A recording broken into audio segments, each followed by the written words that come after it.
Hi and welcome back to part 3 of our Google Docs tutorial. This part is on sharing and collaboration. So let's get started. Here's our document that we have several different people working on. It is sort of a persuasive essay on what television show is the best and the fact that you should be watching it. So let's pretend that a student has typed this paper and they want to collaborate on it with others. The first thing you need to do is click on the Share button in the upper right-hand corner. And you'll get a screen that looks like this. Now, a few things to say about this screen. At the very top, you're going to see a link that is already highlighted for you.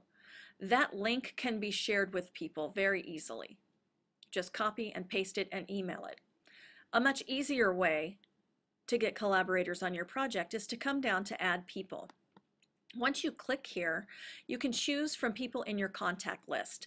So you can either choose individual names, or if you have a class full of students that you've formed a group with, you can put in a group name and it will automatically send this document to everyone in that group. You can see from looking at the screen that I'm the owner of this document. I have two people who are collaborating with me, and I've given them both editing privileges. When I put a name down in here to share this document with other people, that's when I choose what they can do with the document. There are three choices. They can edit it, they can only comment, or they can only view. Once I'm done, I would just hit Save and Done, and then my document has been shared with others. Now you can see off here to the side, on the top right, I can see that two other people are looking at this document right now.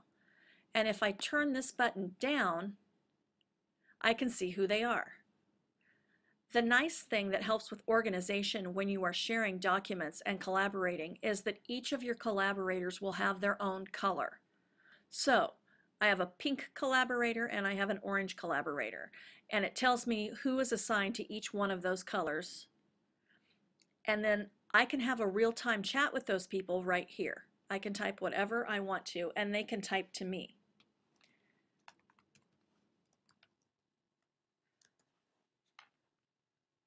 In addition, I have a comment section.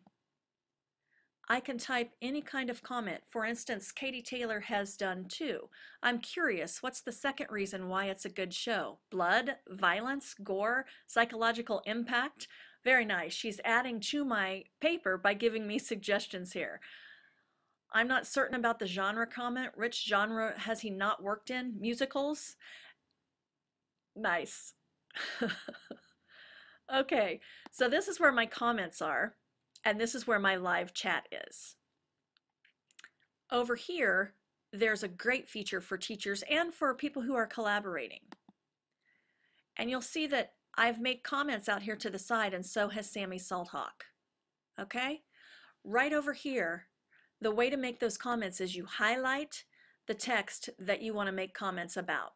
Okay, now we know that this person has typed this paper and there's no way to tell that these are titles of shows. So there needs to be either some punctuation or some italicized words put in here. So I can highlight that as a teacher and right click on a PC or control click on a Mac, and I get this screen that comes up.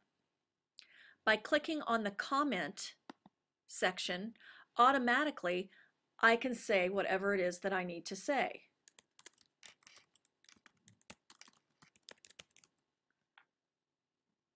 And by hitting comment, it automatically comes up on the side. And everyone that is viewing this document can see that. They can see that this has become highlighted, and they can also see the comment that was made. In addition, I can go and delete these comments as well. If I've made the comment, I can delete it.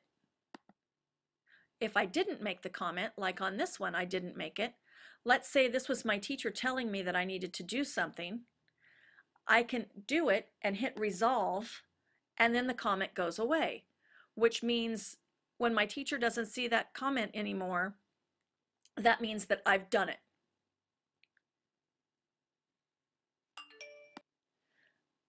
I'm going to show you that one more time. I'm working on another computer as Sammy Salthawk. So once I have italicized something, and I will just italicize one, okay, I can hit resolve and automatically that comment goes away. And that lets the teacher know that the student is actually looking at the suggestions that you make and acting on those suggestions. The last important piece of information that you need to have about sharing is this. Let's say that I have typed a document and I've had my collaborators working on it with me, and somebody does something to accidentally mess up my document. They either delete a paragraph that I really wanted, or they make a change that I don't think should be made. Now you can see that Katie Taylor is making changes right here, and I can see them in live time as I'm talking. Basically what it is that I would want you to do is you go to File, and you can see your revision history by clicking on See Revision History and looking at this window to the right.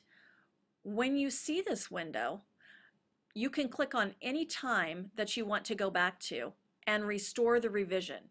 In other words, it takes you back to that point in time of the paper. So if something catastrophic happens and you need to go back and look at things, you can do that. It's also nice for teachers to be able to go back and look at the different ways that the paper has evolved.